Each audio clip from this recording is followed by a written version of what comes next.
if we go back to the meeting in Russia just recently, because this was their annual meeting. It was in South Africa last year, in Russia this year, next year or this coming year, 2025, it'll be in Brazil. But something happened there that I think will crystallize, and it's emblematic of Trump as well. We'll talk about that in a moment, but let's just call what happened emblematic of the West and the reasons that the BRICS formed to begin with. So they had something called M-Bridge. They had a meeting several months earlier in Novigrad where Dilma Rousseff, the former president of Brazil and the head of the New Development Bank, came out and said, we have agreed in principle, the BRICS nations, in a common settlement currency called the unit. It'll be 40% gold-backed. It'll be traded over Project M-Bridge. And to hear the head of the BRICS New Development Bank, the former president of Brazil, publicly say, in principle, we've agreed to this gold-backed settlement currency, which is redeemable by nation-states on demand, was huge. Project M-Bridge is something I've talked about for over a year, maybe two, and it was a development that is about 4 years long that was between China, Hong Kong, Thailand, and the United Arab Emirates. And the technology is primarily Chinese. And it's operational. Saudi Arabia became the 5th full-time participant in it late last year. So now you have all of these countries and Saudi Arabia as a full-time participant on a cross-border payment system that the head of the BRICS New Development Bank said would trade a common settlement currency. It's a big deal. Now, what isn't talked about enough is that there was another player in all of this, and this is the Bank of International Settlements and their innovation hub. And that innovation hub was helping develop and integrate this into the Western system. And it was always kind of telling it was interesting when you would hear at their meeting that the BRICS didn't want to upend the whole system. They just wanted to make it more fair and to rewrite it, like a new Bretton Woods system, if you will, that they had aspirations of integrating with the IMF and the BIS and integration with the UN and all of these things that were surprising to me. And I probably should have paid closer attention to the fact that the BIS is a Western institution, because here's the espionage part of it all.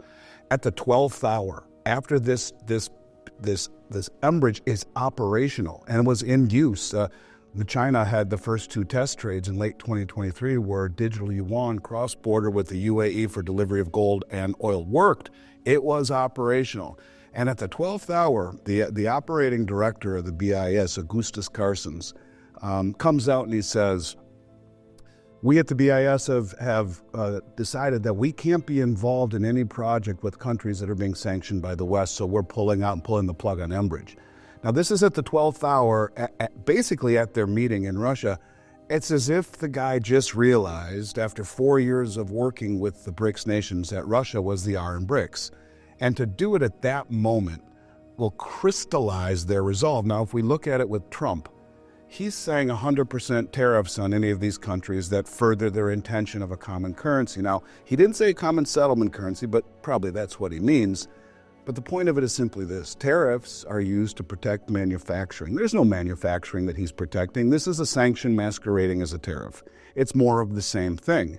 Now, I just simply think that if you wanted to really bring everything together, it would be far better to extend an olive branch than to continue down the same stick route with sanctions. Call them tariffs. They're not tariffs. They're sanctions. So I don't think it will change that much. Yes, we may have better relations with these countries, but the fact remains that the 10-year Treasury demand, if you look over the past 25 years, gold has doubled the 10-year Treasury, but the most important characteristic, has no counterparty risk. There's no risk of sanctions and of confiscation, and presidencies come and go, and as you can see, the diametrically opposed way perhaps that we will deal with the world between the Biden administration and the Trump administration. So I think these entities think in terms of decades and centuries, whereas we think in terms of days, weeks, and much smaller increments. So no, this will not stop their drive to accumulate gold and to strive to lessen their dependence on the dollar, which right now will be through trading local currencies and settling any excess in things like gold. And they have something called BRICS Clear, BRICS Play, BRICS Pay, and now the bridge, No longer Enbridge, the bridge. And it's continuing. I mean, that's just it. It's weaponizing the dollar through threats. It's not tariffs, it's sanctioning. So yes, I think it does. And that really, to me, is part of the problem. You look at a currency that is, in essence, $200 trillion in debt.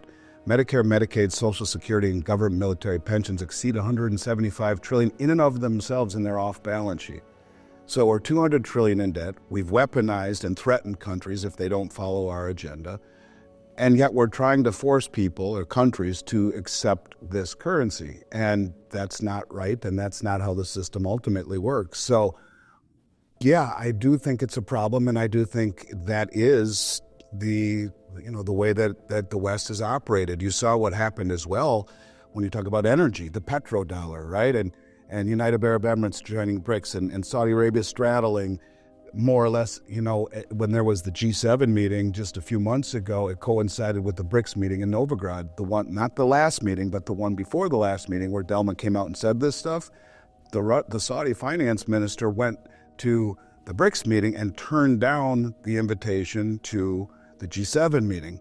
Their allegiance seems to be leaning towards the BRICS, but look at the way the West operates. Gaddafi said he wanted to sell oil for euro, and Saddam said he wanted to sell oil for gold, and you saw what happened. They're no longer with us, and this is what the West has done through coercion. What the BRICS represents is safety in numbers, and I do think it's a trend that will continue because of this sanctioning, because of this coercion, and I'm not to, I just think it's a trend that will continue, and I don't think that Trump, for all of the good things he will do, will change course on trying to make sure that the dollar stays the world reserve currency. Over the last 4 years, replacing merit and hard work and effort, which I am a product of in every respect of my life, with lifestyle, really got to me, along with the lawlessness and the open borders and the questioning of the things that made the United States special, the immigration system, the electoral system, the judicial system, all of these things were questioned. And he will come in and hopefully change that very quickly. That is where the optimism is, but I think it's irrational to think that there won't be problems monetarily and fiscally. And the house that he's being left is really in disarray. Doge just came out and said we'll be lucky to get $1 trillion in deductions over the next few years, not 2. The first 2 months of this fiscal year, which were November, December, I believe, or October, November. Anyways, the first 2 months of the fiscal calendar for the government, the Treasury went into debt to a larger degree than any time in the history of this country. And so the spending is accelerating, as is the involvement in the Ukraine, the involvement in Syria. So many of the things that Trump is trying to do are being made difficult for him to achieve them, let alone a house that, we're creating, Charlotte, $100,000 worth of debt per second. 1, 2, 3, 4, keep on going. $1 trillion every 100 days. That fiscal irresponsibility, even if they balance the budget today, the Congressional Budget Office says by 2031, 100% of income tax will go just to pay interest on the debt and mandatory entitlement programs, which are off balance sheet. So how does a country remain the world superpower when everything like military is discretional and you have to borrow it? There is a problem with debt. And if I were completely honest and thinking outside the box, thinking what could happen, I'm not saying it's gonna, but I think, first of all, if you haven't learned over the last 4 years to question everything, you've learned nothing. Everything we were told largely was untrue to one degree or another. You must question everything. What better person to bring in to oversee a reset than President Trump? He's the master of the bankruptcy and reorganization. And in doing an interview with Francis Hunt, he speaks this way that, he told me he thought Trump was selected, not elected, that there are people pulling his strings, and he was brought in specifically to usher in a new digital surveillance state. Now, I'm not saying that this is what I believe, but what I'm saying is that there's a lot under the surface that is being ignored and needs to be addressed, and he's being left a house in great disarray. But I think we should all be optimistic that we get our culture back. And that's part of what Francis was saying, is that a lot of what we saw over the last 4 years was allowed to happen, and that he comes in overwhelmingly with the sense of patriotism to fix all of this stuff and usher in a surveillance state. I said, well, what do you mean by that? He said, you watch, they'll issue a digital ID under the guise of election integrity. He just came out and said, we're going to issue the digital ID. Now, if you look at who's behind the digital ID 2020, it's the Rockefeller Foundation, it's the Gates Foundation, and I forgot, Canva, I think is the name. It's the big vaccine organization. And the technology behind that ties in your passport, your health records, eventually your financial records, and all of your information in one ID. I'm not saying that this is the case, but what I'm just simply saying is I think we all need to be open-minded, because the worst thing that we can do is trust that everything is going to be okay after last 4 years of insanity. These people are still there pulling the strings, and I guess I'll leave the question, because I don't know the answer, and I hope people don't get mad at me for saying it, but the question, and I said this in my presentation, is Trump the Trojan horse, or is he riding on the Trojan horse? And I guess we'll find out. But from a standpoint, I voted for him, and I'm thrilled he's here because I want my culture back. But from a standpoint of what it means in terms of issuing a central bank digital currency, could it be tied to gold and silver like Judy Shelton and Scott Bessent, the Treasury Secretary? It's his largest holding. So maybe then he is riding on the Trojan horse. Or if he goes the other direction and issues a CBDC the way that the World Economic Forum wants, the United Nations, well, then he is a Trojan horse. Now, the technology behind the CBDC is there. I mean, it was developed at MIT with Lael Brainard's assistance overseeing it.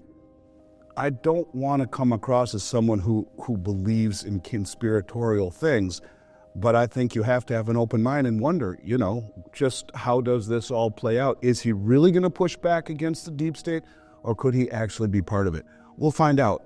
I'm hoping it's the former, not the latter. In terms of wondering, is there a bigger system in essence that is being brought in? And you get to a point of a digital ID, it's the beginning. I mean, that's what they're doing, a social credit score. That is the ability to do those things.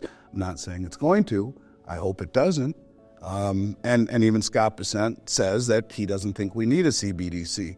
That would be great. Maybe it's a digital currency pegged to gold, like Judy Shelton is advocating to a degree. That's what she'd really like, but I think it's the treasuries is the first place to go. But again, Charlotte, all I'm simply saying is that I think it's important to be optimistic, but cautiously optimistic for sure, as it pertains to a system that is highly over-leveraged, massively undercapitalized, and woefully indebted. So how does that all play out? Well, a guy like Trump would be smart enough to figure out the best way to perhaps reset a system and restructure and reorganize under a sound money system.